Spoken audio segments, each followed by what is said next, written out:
Is it because she closely resembles Lizzie McGuire, or is it because of a different dynamic at play, such as race? Yeah.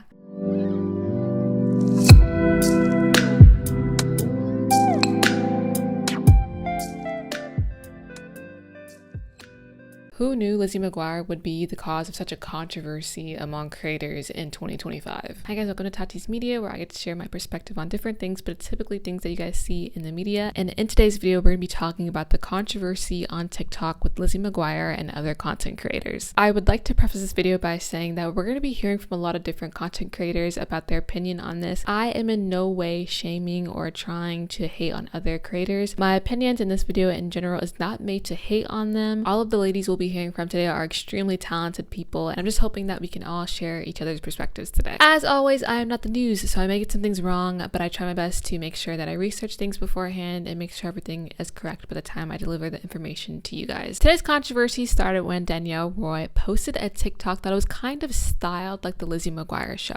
I'm working really hard over there getting my work done, but I had to show you guys my new work suit. Let me know what you think. And this is Charlie. Say hi, Charlie. I go to spin every single week, and it was Y2K themed today, so what are the odds of that? So cool.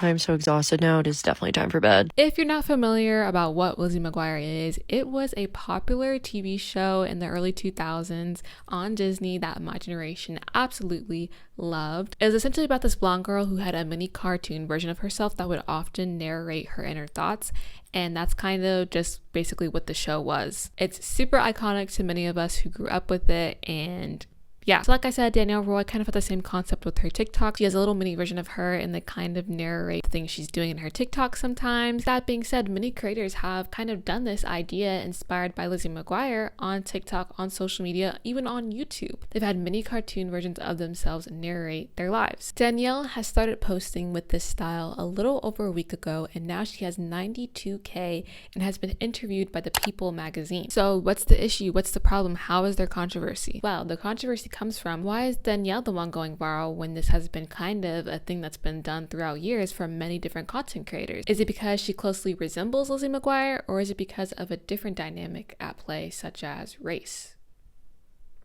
Yeah, there's many takes to the situation. I'll tell you the top 3 that we're going to be discussing in this video today that's kind of been trending. Number 1 being how tired people are of trends quickly just blowing up, and then no one gives credit to the original creator, and then it just kind of becomes a staple for the rest of the month and everyone's doing it. You see it everywhere. The second take is that Danielle Roy didn't originate this trend. Lizzie McGuire is Lizzie McGuire, and a bunch of other content creators have done this before her, so people are confused as to why she's the one getting all the credit for it. And number 3 is the race conversation. Is Danielle the one getting all the credit for it because of her race? The race conversation with TikTok and things kind of taking off by different creators who aren't people of color has always been a conversation, but it's being looped back around again for this trend. So let's take a look at what people have to say about the first take. You're not losing your mind. You probably have seen 100 creators doing the narrator voiceover trend, or more recently, the Lizzie McGuire edit. We're literally at a stage where the story doesn't have to be good anymore. It just needs to be formatted right. And this is what I call the virality compression effect. It's where an original idea goes so viral that it literally just becomes compressed and flattened into a template. You know what I'm about to say. Cite me. APA MLA Chicago. Suddenly everyone's doing the same thing, the same edit, the same voice, the same hook, the same sentence structure. Like, hello? What literally be taking me out too? It's the same font, bro. Like, you couldn't even change the font. There's literally a website dedicated to fonts called thefont.com. Like, what is inspiration without innovation? It's not creativity, it's a performance. Stick with me. This happens in like 4 stages and what I call like a trend replication spiral, right? So we have the first idea. The spark. This is the original one, the one that stops you in your tracks. Whoa, love it, original, right? And then we have the clone rush. This is the first wave of cloning, okay? It is rapid and reactive and algorithm fueled. This is why when you liked one of those narrator videos, you suddenly started seeing all of them on your page. As soon as you saw one Lizzie McGuire, you started seeing 5, 6, 7 more. Then you started seeing tutorials on how to do it yourself. Now we have the same caption, same audio, same energy, new face. So this is when that idea or format spreads, but without interpretation. And now we're entering step 3, which is what I like to call like the homogenization loop, okay? Because now we've seen what works and replication becomes the default. So now creators aren't saying, oh, should I do something new? It's more so like, why don't I keep doing what already works? Because one thing that's true, the algorithm rewards what's familiar. But unfortunately, what happens is that the audience becomes numb. What really sucks about this is the fact that the original creator actually gets thrown into this loop too. So oftentimes it's like hard for them to get credit for their original idea. And last but not least is the fourth stage, is what I call like format collapse. And it's still so new. We haven't seen it, but this is what I feel will happen. And this is a point where we just become so overexposed to a certain way that a story is presented that we just tune it out. Like, and personally, that's what I've seen myself doing. As soon as I scroll and I see a video that says, this is scroll. I reached a point where it's like, I know what you're probably going to say. And even if I'm wrong, I don't care. I don't care. I would actually love to hear from like content creators and social media strategists and the ones who help content creators like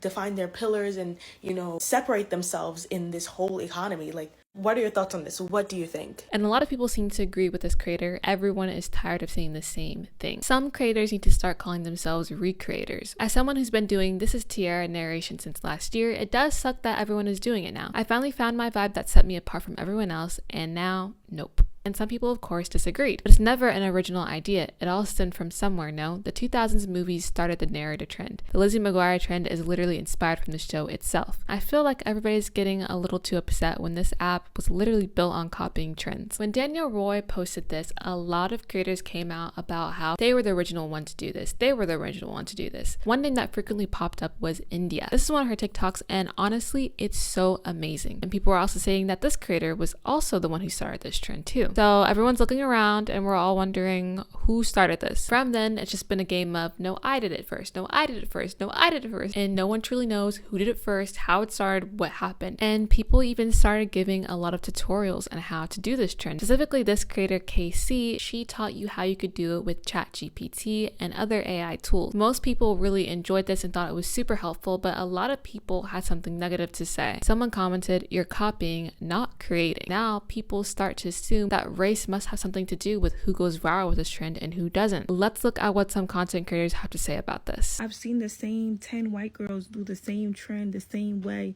the same font, the same everything. That has 100,000, 200,000 views.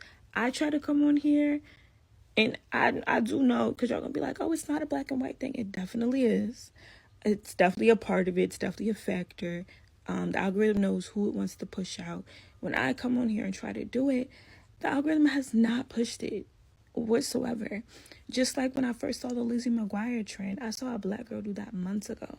A white girl comes on it now and does the trend, and all of a sudden, that's her trend. She did it. Like, I honestly don't understand. I think before y'all choose to get mad at all the content creators, also think about the algorithm. And it leaves somebody like me conflicted, because I'm like, damn, I'm doing a series and doing something that is a trendy, but trying to do it differently, and it's not doing as well. Like, I might as well just do what everybody else is doing. Does that make sense to y'all? It's very conflicting. It's very conflicting.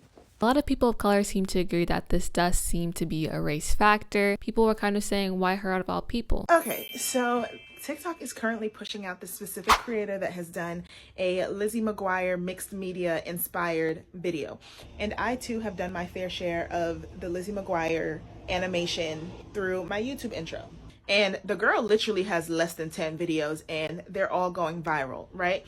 And I love that for her. So I'm going to preface this by saying this is not, she shouldn't have that, because she's not taking credit for the style of content or anything, because honestly, it's Lizzie McGuire. But I'm having a little bit of like a bruh kind of moment, just because there's a creator that I have been following before the girl even had 1,000 followers, like, that has been doing mixed media. She's a black creator. She literally does mixed media, and then it's also heavily 2000s inspired, like down to the music. And when I say she's been doing this at a point where nobody else was really doing it, you know, like, she's part of that group that has always differentiated her content and her style and her art on TikTok. Taking this time to just kind of like shout out some people that I have seen do this concept before, because why not share the wealth, you know? And this is not directed to the current trending creator, because she's a small creator too. She literally just randomly started doing this and it happened to go viral. If you know of any other creators that do these kind of content styles, comment them below so that we can find out about them. Also tag brands in their comments if you think that they would be really good for a particular brand or whatever. Like, we ride at dawn for the small creators. She actually got a lot of controversial comments over this video. Hey, so saying I love this Lizzie McGuire animation trend is awesome. Here are my favorite Black animation creators on here is way more supportive than what you did here. Someone replied to her, I actually feel like she's calling out the algorithm to show people that you gotta be more intentional with Black content to ever see it. So guys, there is a lot going on with this Lizzie McGuire trend, and I think it's gotten down to every controversial thing you could think of, between it's TikTok's fault, between it being race involved, and just a bunch of other things going on. It's gotten crazy. There's honestly so many perspectives and so many takes that you can think about this. So with that being said, I want to get into mind over media.